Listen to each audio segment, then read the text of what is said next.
பெருநாள் நாள் நெருங்கிட்டு சம்பவம் பண்ணிட்டானுங்களே. இந்தா இதில் ஒரு கீரல் நல்லா ஆழமாக கீறி விட்டான்ப்பா. இதில் ஒரு கீரல், 2 கீரல், ரத்தம் அப்படியோ வடியுது. அஸ்ஸலாமு அலைக்கும் வரஹ்மத்துல்லாஹி வபரகாத்து. முக்கியமான சில தகவல்களோடு தான் வந்திருக்கேன். முக்கியமான தகவலில் கண்ணாடி என்னடா கண்ணாடியெல்லாம் போட்டிருக்கு அப்படின்னு கேட்காதீங்க. கண்ணு செம்ம வலி, வெளிச்சத்தையே பார்க்க முடியலை. 48 hours ஆகுது, தூக்கமே இல்லை, ஃபுல்லாக பிஸி வேலை. கண்ணோட நிலைமை ரொம்ப மோசமாக இருக்குது. அதனால தான் கண்ணாடி போட்டிருக்கிறேன். வெளியே இந்த வெளிச்சத்தை பார்க்கும்போது அப்படியே கண் கூசுது. நான் சும்மா நார்மலான ஒரு கண்ணாடியை போட்டு பார்த்தேன், சரி வரலை, என்னால் முடியலை. சும்மா நார்மலான வளமையாக நான் போட்டு பேசுகிற மாதிரி ஒரு கண்ணாடி இருக்குது, அதையாவது போட்டுட்டு பேசலான்னு பார்த்தா இல்லை, அது முடியவே இல்லை. அதோட பவர் போதாது. ஏன்னா கண் ரொம்ப வலிக்குது. அந்த வெயில், சாயந்தர வெயிலுக்கு ரொம்ப வலிக்குது. அதனால் இதை போட்டிருக்கிற யாரும் தவறாக எண்ண வேண்டாம். இதை வச்சு யாராவது கமெண்ட் பண்ண வேண்டாம், கலாய்க்க வேண்டாம். முக்கியமான தகவல்களை பார்க்கலாம். வீடியோக்குள்ளே போகிறதுக்கு முன்னாடி இன்றைக்கி ரொம்ப லேட் ஆகிடுச்சு நியூஸ், காலை நேர நியூஸ் வருது. அதுக்கான காரணம் என்ன அப்படின்றதையும் இன்ஷா அல்லாஹ் சொல்கிறேன். அதுக்கு முன்னாடி இதோ ஒரு முக்கியமான தகவல். வேர் இஸ் த தகவல்? இறந்து போயிட்டாங்க. எதுக்காக இந்த வெளிநாட்டுக்கு உயிரை விடுறீங்கன்னே தெரியலப்பா. எனக்கு இது வரைக்கும் நான் நினைக்கிறேன் ஒரு 60-70 மெசேஜ் இருந்துச்சு, குவைத்தில் சகோதரி இறந்துட்டாங்க அப்படின்னு. நம்ம சின்ன பையனோட தகவலும் we got it. இவருடைய அம்மா பற்றின தகவலுக்கு நம்ம ஒரு வீடியோ ஒன்று போட்டிருந்தோம் இல்லையா, கண்டுபிடிச்சாச்சு. இது சம்மந்தமான தகவல்கள் அல்ஹம்துலில்லாஹ் கிடைச்சிருக்குது. எப்போ இந்த டிக்டாக் TAD டடியா என்னையோரடி TADY இதுதான் அவங்களுடைய ப்ரொஃபைல். இந்த நடுவில் ஹார்ட் போட்டிருக்குது. ப்ரொஃபைல் இந்த இருக்குது, இந்த ப்ரொஃபைல் டிக்டாக்ல. இப்போ இந்த வீடியோ ப்ரைவேட் பண்ணிவிடுங்க. ஏன்னா இந்த தம்பியோடைய வீடியோவுக்கு சொல்யூஷன் கிடைச்சிருச்சு. அதால் அந்த வீடியோவை ப்ரைவேட் பண்ணிடுங்க. அந்த வீடியோ வேணாம். அடுத்தது இந்த சகோதரியுடைய தகவல் மக்களே, இவங்க இந்த டிக்டாக் நான் சொல்லி தானே இருக்கேன். இந்த டிக்டாக் சில நேரங்களில் சும்மா இருக்கிறவங்களையும் சாகடிச்சிடும், இல்லைன்னா குழப்பி விட்டுரும். இவங்க உண்மையில் இறந்து போயிட்டாங்க, ஆழ்ந்த அனுதாபங்கள். ஆனால் இவங்க இறந்தது பார்த்தீங்கன்னா இவங்களுக்கு சுகவீனம், அதாவது இவங்க நோய்வாய்ப்பட்டு தான் இறந்துருக்காங்க. நோய்வாய்ப்பட்டதால் இறந்துருக்கிறாங்க குவைத்தில். இவங்க இறந்ததுக்கு காரணம் அதுதான். ஏன்னா இதில் நான் அட்மின் ஒருத்தர் கமெண்ட் போட்டிருக்கிறாரு, எதுக்காக சாகணும், யாருக்காகவும் எதுக்காக சாகணும் அப்படின்னு கமெண்ட் ஒன்று போட்டிருந்தாரு. அந்த கமெண்ட் என்ன அப்படின்றத வாசிச்சுட்டு அதில் அட்மின் போட்டிருக்கிற கமெண்ட் பார்க்கும்போது அவங்க அந்த குழந்தை அந்த பெண் செத்தது அதுக்காக யாருக்காகவும் இல்லை, நோய்வாய்ப்பட்டு இறந்துருக்குறாங்க அவ்வளோதான் அப்படின்னு அந்த அட்மினே வீடியோ போட்டுக்கிறாங்க. ஆனால் வெளியில் போடும்போது அவங்க எப்படி போடுறாங்கன்னா சும்மா நார்மலாக பாருங்க, குவைட்டு கொஞ்ச நாள்லேயே இறந்து போயிட்டாங்க சகோதரி, குவைத்தில் இந்த சகோதரியோடைய மரணம் நிகழ்ந்து விட்டது அப்படி இப்படின்னு கொஞ்சம் ஏதோ எக்கு தப்பாக முட்டாள்தனமாக எழுதி போட்டுடுறாங்க. போட்டால் குவைத்தில் ஒருத்தங்க இறந்துட்டாங்க அப்படின்னா உடனே அது பப்ளிஷ் ஆகுது. சும்மா அவங்க இயற்கையாகவே அவங்களுடைய காலம் முடிஞ்சு, அவங்க கொண்டு ஆயுள் காலம் முடிஞ்சு அவ்வளவுதான் போய் சேர்றாங்க அப்படின்ற மாதிரி நிலைமையில் அவங்களுடைய நிலைமை இருந்தாலும் அவங்களுடைய சாவை கூட நிம்மதியாக போக விட மாட்டாங்க போல். அதையும் ஷேர் பண்ணி பண்ணி பண்ணி பண்ணி கடைசியில் மிகப்பெரிய பிரச்சனைகள் உருவாகுது. அதுக்கப்புறம் நம்ம இதை பற்றி ஏதாவது யாருக்காவது தெரியுமாப்பா என்னப்பா நடந்த அப்படின்னு 4 பேர்கிட்ட கேட்டு விசாரித்து அன்றைய நாள் ஃபுல்லாக செலவு பண்ணி கடைசியாக வீடியோ ஒன்று போட்டால் அது என்ன நீ இப்படி வீடியோ போட்டுக்க. அந்த டிக்டாக்ல போட்டதெல்லாம் விட்டுருங்க, யூடியூப்காரன் வீடியோ போட்டிருக்கானுங்க, செத்தவங்களுடைய பணத்தை வச்சு சம்பாதிக்கிறானுங்க, அப்படி இப்படின்னு நம்மளை கழுவி ஊற்றுவானுங்க. அதனால் இந்த வீடியோ யாரும் எனக்கு ஷேர் பண்ணாதீங்க. அதே மாதிரி நம்ம சின்ன பையன் வீடியோவை தயவு செய்து யாராவது போட்டிருந்தீங்கன்னா எடுத்துருங்க. இப்போதைக்கு இவருடைய ஃபுல் டீட்டெயில்ஸ் கெதர் பண்ணியாச்சு, இவருடைய தாயோட பேச வச்சாச்சு. தயவு செய்து எடுத்துருங்க. அந்த வீடியோ யாராவது ஷேர் பண்ணியிருந்தீங்கன்னா உங்களோட டிக்டாக்லேயோ வேறு எதாவது ஃபேஸ்புக்லேயோ அந்த வீடியோ எடுத்துருங்க. நான் என்னோடய வீடியோ ப்ரைவேட் பண்ணிட்டேன். என்னோட சேனலில் இந்த வீடியோ இருக்காது. இன்றைக்கி காலையிலேருந்து மக்களே, முதலாவது பெயிண்டிங்கில் நேற்றையிலேருந்து ஃபுல்லாக வேலை மக்களே. நேற்றையிலேருந்து ஃபுல்லாகவே வேலை. பெயிண்டர்ஸ் வந்தாங்க. நம்ம கையில் கூட ஃபுல்லாக நேற்றெல்லாம் ஃபுல்லாகவே பெயிண்ட்டு தான், வெள்ளையாக பெயிண்ட்டு தான் இருந்துச்சு. நான் இதை ஃபோட்டோஸை அட்டாச் பண்ணுறேன் பேசிக்கிட்டு இருக்கும்போது. நேற்று ஃபுல்லாகவே வேலை.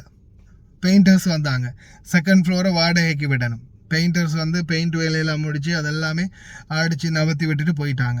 பெயிண்ட் வேலை முடிஞ்சிச்சா, அதுக்கு அடுத்ததாக ஏசி மேலே வந்து ரிப்பேர் ஆகி இருந்துச்சு. ஏசியை ரிப்பேர் பண்ணணும். ஏசியை ரிப்பேர் பண்ணுறதோட பாபா தண்ணி ஆர்டர் பண்ணியிருந்தார். தண்ணியும் இன்றைக்கி வந்துச்சு. தண்ணி கேனை ரெடி பண்ணி ஏசி மேலே பழுதாக இருந்துச்சு, பேட்ரி மாற்றினேன், அது இதுன்னு எல்லா வேலையும் ரொட்டைனாக செஞ்சு முடிச்சுட்டு அதுக்கப்புறமா தண்ணி கலனையும் தண்ணி கேன் எல்லாத்தையும் எடுத்து ரெடி பண்ணி வச்சுட்டு திருப்பி வந்து பார்க்கும்போது நியூஸ் போடலை. அது வரைக்கும் நியூஸ் போடலை, எல்லாம் முடிச்சாச்சா. அதுக்கப்புறம் வர உள்ள சுவிட்ச் ஒன்று அடிபட்டுடுச்சு. சுவிட்ச் வந்து பழுதாகிருச்சு. அந்த சுவிட்சை ரெடி பண்ணணும் அப்படின்னாங்க. சுவிட்சை ரெடி பண்ணணுமா? சரி, ஓகே, ரெடி பண்ணிடுவோம்.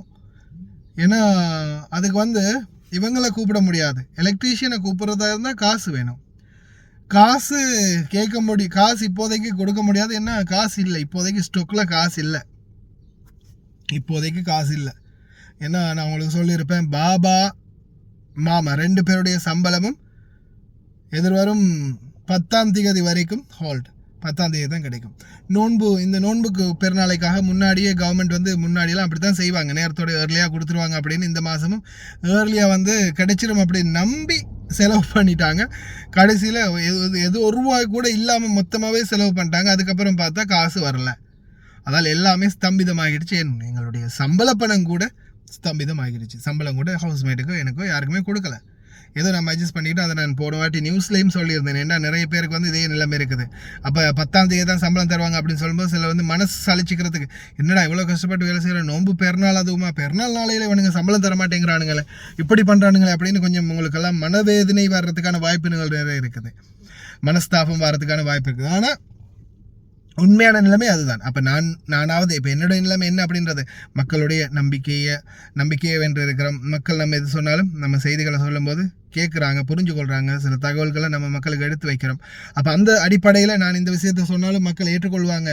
சிலர் வந்து தெரிஞ்சுக்கொள்வாங்க. ஓகே, சர்பானுக்கே சம்பளம் கொடுக்கலன்னா அப்புறம் சரி என்ன பண்ணுறது, நம்மளுக்கு அதே நிலைமை தான், அப்போ அவங்க உண்மையாக தான் இருக்கும் அப்படின்ற நிலைமைக்கு மனப்பக்குவத்துக்கு வந்துடுவாங்க அப்படின்ற ஒரு காரணத்துக்காக தான் நான் சொன்னது.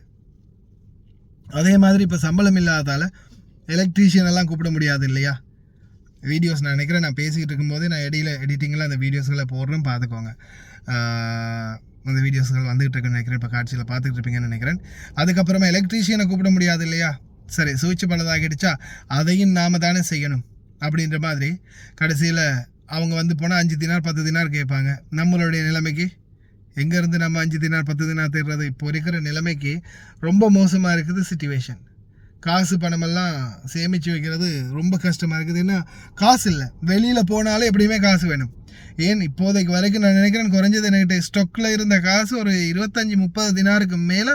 வண்டிக்கு பெட்ரோல் போட்டாச்சு, காசு இல்லை.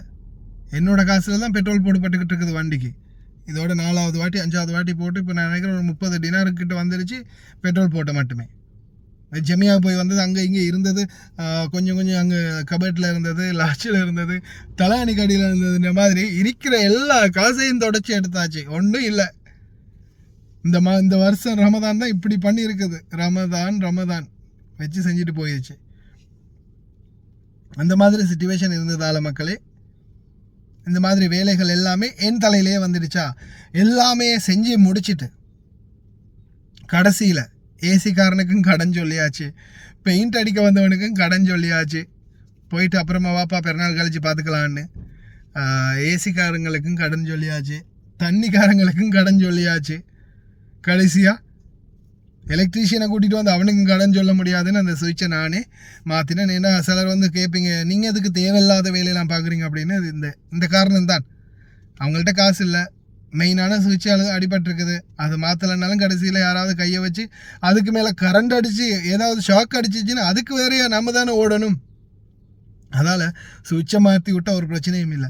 அதால் சுவிட்சையே மாற்றி விட்டாச்சு. அந்த சுவிட்ச் போர்டையும் மாற்றிட்டு அதுக்கப்புறமா தான் கடைசியாக வந்து நியூஸ் போட உட்காந்தேன். அதுக்கப்புறமா தான் நியூஸ் போடவே உட்காந்தேன். ஏன்னா முடியலை, அவ்வளோ வேலை. நியூஸ் எல்லாம் ரெடி பண்ணிட்டேன். நான் அந்த மியான்மர் சம்மந்தமாக ஒரு வீடியோ நேற்று நைட்டு 12 மணிக்கு அப்லோட் பண்ணிவிட்டு அதுக்கப்புறம் ப்ரைவேட் பண்ணிவிட்டேன். இந்த டைமில் யார் பார்க்க போகிறாங்கன்னு. அப்புறமா நான் அந்த வீடியோ மதியத்துக்கு வார மாதிரி தான் செட் பண்ணி வச்சுருந்தேன், டைம் செட் பண்ணி வச்சுருந்தேன். காலையில் 8 மணிக்கெல்லாம் நியூஸை போட்டுடலாம், மதியம் 12-12:30 மணி வரைக்கும் இந்த நியூஸையும் போட்டுடலாம் அப்படின்னு டைம் செட் பண்ணி வச்சுட்டேன். கடைசியில் அந்த வீடியோ கூட மியான்மர் அந்த நிலம் பிளந்த வீடியோ கூட நியூஸ் போடுறதுக்கு முன்னாடி அது பப்ளிஷ் ஆகிடுச்சு. ஆனால் இன்னும் நியூஸ் போடலை. ஏன்னா காலையில் வந்து ஃபர்ஸ்ட்டுக்கு அவங்க வந்தாங்க, பெயிண்டர்ஸ் வந்தாங்க. பெயிண்டர்ஸ் போய் முடிஞ்சதோட அடுத்ததாக யார் வந்தாங்க, ஏசிக்காரங்க வந்தாங்க. அப்படியே பேக் டு பேக் ஒவ்வொருத்தராக வேலைக்கு வந்ததால் எதுவுமே செய்ய முடியலை. இருக்கிற எல்லா வேலைகளையும் சமாளித்து இந்த மாதிரி வேலைகள் எல்லாம் செஞ்சு அதோட சேர்த்து ஒவ்வொரு நாளைக்கும் இப்போ இன்றைக்கி மட்டும் உங்களுக்கு தெரியுமா, இன்றைக்கி மட்டும் நான் இன்னும் மெசேஞ்சருக்கு போக முடியலை. குறைஞ்சது நான் இப்போ இடையில சில சின்ன மெசேஜ்கள் கேட்டேன். ஆனால் நிறைய பேர் போட்டிக்கிற மெசேஜ், என்ன பிரதர் 11 மணிலேருந்து 12 மணி 1 மணிக்குள்ளே என்ன பிரதர் நியூஸை காணும், என்ன பண்ணுறீங்க, உங்களுக்கு நல்லா இருக்கிறீங்களா, உங்களுக்கு எதுவும் பிரச்சனையா, எதுவும் இல்லையே, நல்லா இருக்கிறீங்க தானே. அது போதும் நம்மளுக்கு உண்மைக்குமே. அது அந்த கர்மத்தை எப்படி காட்டுறதுன்னு தெரியலையே. இப்படியா எப்படின்னு தெரியாது. உளமார்ந்த நன்றிகள், ரொம்ப தேங்க்ஸ், ஜஸாக்கல்லாஹ் ஹைர். உண்மையிலே நிறைய பேர் சர்ஃபாண்ட நியூஸ் ஒரு நாள் இல்லைன்னா தேடுறதுக்கு மக்கள் இருக்கிறாங்க அப்படின்றது நெஞ்ச நக்கிடுங்க மக்களே, வேற லெவல். ஒரு குறைஞ்சது ஒரு 50 மெசேஜாவது இன்னைக்கு சிங்கள தமிழ் மெசேஜ்னு எப்படியுமே ஒரு 100 மெசேஜாவது வந்துச்சு. எங்கள் தம்பி நியூஸை காணும், எங்கப்பா நியூஸை காணும்னு. அப்போ அப்படி இருக்கும்போது என்னால் நியூஸ் போடாமல் இருக்க முடியாது. மக்களுடைய தேடுதல் அதிகமாக இருக்கும், எதிர்பார்ப்பு அதிகமாக இருக்கும். ஏன்னா ரெகுலராக அந்த ஏதோ ஒரு படத்தில் ஒரு டயலாக் இருக்குது தெரியுமா, அவன் குடிச்சு பழகிட்டான், நான் கொடுத்து பழகிட்டேன், உங்களால் என்ன பண்ண முடியுமோ பண்ணிக்கோங்கடா அப்படின்ற மாதிரி என்னுடைய நியூஸை மக்கள் கேட்டு பழகிட்டாங்க, நானும் பேசி பழகிட்டேன். அதால் யார் யாருக்கு பிடிச்சதோ பாருங்கள், பிடிக்காதவங்க என்ன பண்ணுறது, ஸ்கிப் பண்ணிக்கோங்க, அன்சப்ஸ்கிரைப் பண்ணிக்கோங்க, ஸ்கிப் பண்ணிக்கோங்க, வீடியோ பார்க்குறத நிறுத்துங்க. பிடிச்சவங்க ஒருத்தர், என்னுடைய வீடியோ பார்க்கக்கூடிய ஒருத்தர் கடைசி ஒரு லைக் ஒரு வியூ வந்தாலும் அந்த ஒருத்தருக்காகவும் நான் வீடியோ போடுவேன். 0 லைக்கும் 0, கமெண்டும் 0, வீடியோ வியூவர்ஸும் 0. அப்படியே என்னுடைய சப்ஸ்கிரைபர்ஸும் இப்போ 70-80,000 இருக்கிறதெல்லாம் 0 ஆகிரட்டும். அப்போ நான் விட்டுடுறேன். யாருமே இல்லாத கடையில் எதுக்கு டிக்கெட் அப்படின்னு நான் விட்டுடுறேன்.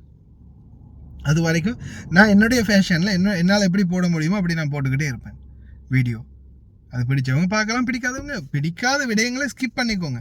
ஏன்னா சிலர் வந்து நண்பர்களே காலையில் எழுந்திரிச்சேன், கக்கூஸ் போனேன், பல்லு விளக்கினேன், மூஞ்சி கழுவினேன், கடைக்கு வந்தேன், சாப்பிட்டேன், வண்டி ஓடுறேன், இந்த மாதிரி விளாக் பண்ணுறவங்க இருக்காங்க தெரியுமா. லட்சக்கணக்கில் பார்க்குறாங்கப்பா உட்காந்து, மில்லியன் கணக்கில் நம்ம வீடியோ லட்சக்கணக்கில் சப்ஸ்கிரைபர் இருந்தாலும் பார்க்குறது 2,000 பேர் தான். எது நம்ம நியூஸ் அது இது ஏதாவது முக்கியமான தகவல் போட்டால் கூட அதே யாராவது அவன் பொண்டாட்டியை இழுத்துட்டு போய்த்தான், இல்லை அவன் ரூமில் வச்சு மாட்டிக்கிட்டான், அப்படி இப்படி எவனையாவது ஒரு பலாய் கொண்டாந்து போட்டால் ஒரு 20,000-30,000 பேர் வந்து பார்க்குறீங்க. அதே நல்ல செய்தி, இம்பார்ட்டன்ட் நியூஸ், எமர்ஜென்சி நியூஸ் அதெல்லாம் போட்டால் 1000 பேர் தாண்டதே அல்லாஹு ஆழத்துல இருக்குது.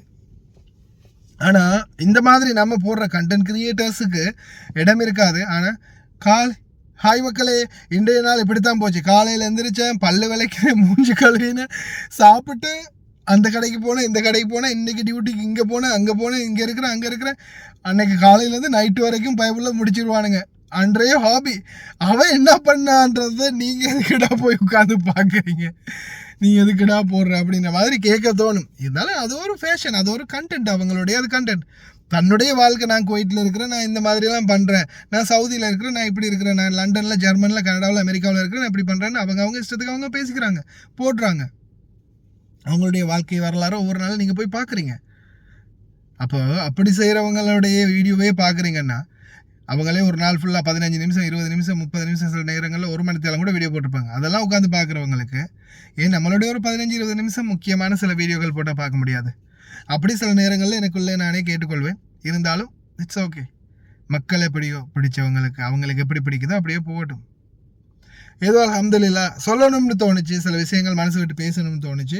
அதே மாதிரி இன்னைக்கு சலூன் கடைக்காரன் மட்டும் குவைத்துக்கு இந்த மாதிரி பண்ணியிருந்தான்னு வைங்களேன், நான் சொல்லிட்டே தான் வந்தேன். கத்த 2 ஃபின்தாஸில் அந்த இந்த கடைக்கு கேமால்த் அந்த ஸ்வீட் கடை பக்கத்தில், இலை இதே நீ எனக்கு பண்ணதை குவைத்துக்கு பண்ணியிருந்தேன்னா அவனை ஒன்று இன்னைக்கு ஒரு 10,000 தினாராவது நஷ்டஈடு கழட்டாமல் விட்டுக்க மாட்டான். இருந்தாலும் பரவாயில்ல பார்த்து பண்ணிக்கோ அப்படின்னு சொல்லிட்டு சத்தமில்லாமல் வந்துட்டேன். நான் 6 தினார் எக்ஸ்ட்ரா வேற கொடுத்துட்டு இந்தாப்பா வச்சுக்கோ, மூஞ்சியில் கீரல் போட்டிருக்கிறல்ல வச்சுக்கோன்னு சொல்லி அல்ஹம்துலில்லாஹ் கொடுத்துட்டு வந்தாச்சு. இதுதான் நிலைமை மக்களே. தயவு செய்து ரொம்ப கவனம். இந்த சலூன் கடைகள்லையோ நெயில் கட் பண்ணுறவங்க, வயதானவர்களை பார்த்துக்கொள்கிறவங்க ரொம்ப கவனம். சின்ன மிஸ்டேக் வந்தாலும் நம்ம என்ன போக பாருங்கள் சைலண்டாக விட்டுட்டு வந்துட்டோம். இதே ஒரு குவைத்தி மாமாவுடைய பாபாவுடைய மூஞ்சில் இந்த மாதிரி கீரல் விழுந்திருந்தா, அதுவும் குழந்தையோட மூஞ்சில் விழுந்திருந்தா எப்படி இருந்திருக்கும்? செத்தாண்டா இன்னைக்கு சிவனாண்டி அப்படின்ற மாதிரி போயிருக்கும். அதனால் தயவு செய்து ரொம்ப கவனம். முடிந்த வரைக்கும் பாதுகாப்பாக இருங்க, கவனமாக இருங்க. அந்த சின்ன பையனுடைய வீடியோ தயவு செஞ்சு யாராவது ஷேர் பண்ணியிருந்தீங்கன்னா அழிச்சு விட்டுருங்கப்பா. யாருமே போடாதீங்க. ஏன்னா அவங்களுடைய அம்மாவுடைய சம்மந்தமான தகவல் எல்லாமே கிடச்சாச்சு. பையன் அம்மாவுடைய பேசியாச்சு. இந்த மாதிரி நிறைய விஷயங்கள் எல்லாம் ஓகே ஆகிடுச்சு. அதே மாதிரி இந்த சகோதரியுடைய மரணம் வந்து நார்மலான ஒரு மரணம் தான், வேறு எந்த காரணமும் இல்லை. இது சம்மந்தமான தகவல்களை யாரும் அனுப்பாதீங்க. சின்ன பையனோட வீடியோ யாராவது ஷேர் பண்ணியிருந்தீங்கன்னா அழிச்சு விட்டுருங்க. ஓகே, அவ்வளோதான். இன்றைக்கி லேட் ஆகினதுக்கான எக்ஸ்பிளனேஷன் அந்த வீடியோக்களோட பார்த்துருப்பீங்க. ஓகே ஃப்ரெண்ட்ஸ், கவனமாக இருங்க. ரொம்ப நன்றி என்னுடைய வீடியோவை பார்க்குற அனைவருக்குமே. அதுவும் நான் முன்னாடி வந்து இப்படி நேரில் வீடியோ போடுறது எத்தனை பேருக்கு இரிட்டேட்டிங்காக இருக்குன்னு தெரியல. நம்ம மூஞ்சை பார்த்துக்கிட்டே வீடியோ பார்க்குறதே, மூஞ்சை காட்டி வீடியோ போடாதடா எரிச்சலாக இருக்குது அப்படின்னு இது வரைக்கும் கமெண்ட் வந்ததில்லை. எத்தனை பேர் அப்படி மனசுக்குள்ளே நினச்சிக்கிறீங்கன்னு தெரியலை. எது எப்படியோ ரொம்ப நன்றி. என்னுடைய வீடியோ தொடர்ந்து பார்த்து எனக்காக சப்போர்ட் பண்ணுறவங்களுக்கு. அதே மாதிரி லைக் பண்ணுங்கள், சப்ஸ்கிரைப் பண்ணுங்கள், பெல் பட்டனையும் ஒரு செலக்ட் பண்ணுங்கள். ரொம்ப கவனமாக இருங்க. அனைவருக்குமே நன்றி. தெரியாத நண்பர்களுக்கு மறக்காமல் ஷேர் பண்ணுங்கள்.